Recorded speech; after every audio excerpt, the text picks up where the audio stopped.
السلام علیکم دوستو، welcome back to the untold diaries. آج کی کہانی ایک ایسے حیوان کی ہے جس کا چہرہ کبھی سامنے نہیں آیا، مگر اس کا خوف آج بھی لوگوں کے دلوں میں زندہ ہے۔ بات ہے سن 1960 کی۔ امریکہ کا اسٹیٹ کیلیفورنیا ایک شدید خوف کے سائے میں آ گیا۔ لوگوں نے خوف کے مارے گھروں سے نکلنا ہی چھوڑ دیا۔ خاص طور پر نوجوان کپلز اپنے گھروں کے اندر بند ہو کر رہ گئے، کیونکہ کہیں نہ کہیں ایک سائیکو کلر گھوم رہا تھا جو دردناک موت تو دیتا ہی تھا، اس کے ساتھ ساتھ پولیس کے ساتھ گیم بھی کھیل رہا تھا۔ 20 دسمبر 1968 کی پرسکون رات تھی۔ ایک نوجوان کپل لانگ ڈرائیو پر نکلا ہوا تھا۔ انہیں پرائیویسی کی ضرورت تھی، لہٰذا انہوں نے لیک ہرمن روڈ کا رخ کیا۔ یہ اس بات سے انجان تھے کہ ایک شخص اپنی گاڑی میں ان کا پیچھا کر رہا تھا۔ وہ آپس میں باتیں کر رہے تھے کہ اچانک ایک شخص ان پر حملہ کر دیتا ہے اور انہیں گولیوں سے بھون کر رکھ دیتا ہے، اور دونوں موقع پر مارے جاتے ہیں۔ پولیس انویسٹیگیشن ٹیم فوراً آ جاتی ہے اور انویسٹیگیشن کی شروعات کرتی ہے، مگر کوئی ٹھوس ثبوت ہاتھ نہیں لگتا۔ اب وقت گزرتا جا رہا تھا اور کیس بھی ٹھنڈا پڑتا جا رہا تھا۔ 7 ماہ بعد 4 جولائی 1969 کو ہوتا ہے ایک اور حملہ۔ اس مرتبہ پھر ایک اور کپل کو بلو راک سپرنگ پارک میں بے دردی سے گولیاں مار دی گئیں۔ لڑکی مر جاتی ہے مگر لڑکا زندہ بچ جاتا ہے، اور پولیس کو اٹیکر کے بارے میں کچھ معلومات مل جاتی ہے۔ لیکن اصلی کھیل تب شروع ہوتا ہے جب کچھ دن بعد لوکل نیوز پیپر کو لیٹر ملنے لگے۔ ان لیٹرز میں زوڈیک نے لکھا تھا کہ یہ سارے مرڈرز اس کے ہیں۔ ساتھ ہی ساتھ اس نے سائفر کوڈز بھی بھیجے تھے اور یہ دھمکی دی تھی کہ اگر ان خفیہ کوڈز کو پبلش نہ کیا گیا تو وہ اور خون کرے گا۔ زوڈیک صرف قتل نہیں کرتا تھا بلکہ وہ ذہنی جنگ بھی لڑتا تھا۔ اس کے بھیجے گئے کوڈز اتنے مشکل تھے کہ پولیس بھی پریشان ہو گئی تھی۔ عام لوگوں نے مل کر ایک کوڈ کو حل کر لیا جس میں یہ لکھا تھا کہ اسے قتل کرنا پسند ہے اور مرنے کے بعد وہ اپنے شکاروں کو غلام بنا لے گا۔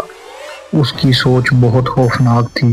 ستمبر 1969 کی دوپہر، لیک بیریسا کے کنارے ایک ینگ کپل آرام سے بیٹھا ہوا تھا۔ موسم بالکل خوشگوار تھا، لیکن اچانک انہیں لگتا ہے کہ انہیں کوئی دور سے دیکھ رہا ہے۔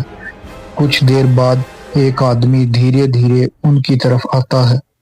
اس نے بلیک رنگ کی ہڈ پہنی ہوئی تھی۔ چہرے پر ایک عجیب سا کراس سرکل نشان بنا ہوا تھا۔ اس کے ہاتھ میں گن ہوتی ہے۔ وہ انہیں بتاتا ہے کہ وہ جیل سے بھاگا ہوا قیدی ہے اور پیسے چاہیے۔ کپل ڈر کے مارے ریزسٹ نہیں کرتا۔ پھر وہ شخص انہیں رسی سے باندھتا ہے اور پھر اچانک گن کی جگہ چاقو نکال لیتا ہے۔ اس پل سمجھ آ جاتا ہے کہ یہ صرف لوٹ نہیں تھی، وہ دونوں پر چاقو سے حملہ کرتا ہے۔ لڑکی موقع پر ہی ماری جاتی ہے، جبکہ لڑکا شدید زخمی حالت میں زندہ بچ جاتا ہے اور بعد میں پولیس کو سب بتاتا ہے۔ جاتے جاتے وہ ماسک پہنا ہوا آدمی ان کی کار کے پاس جا کر پین سے لکھ دیتا ہے اپنے پچھلے قتل کی تاریخیں اور ایک نیا نشان۔ یہیں سے بات کلیئر ہو جاتی ہے کہ یہ کوئی عام مجرم نہیں تھا، یہ زوڈیک کلر تھا۔ اکتوبر 1969 سین فرانسسکو ایک ٹیکسی ڈرائیور پال سٹائن کو گولی مار دی جاتی ہے۔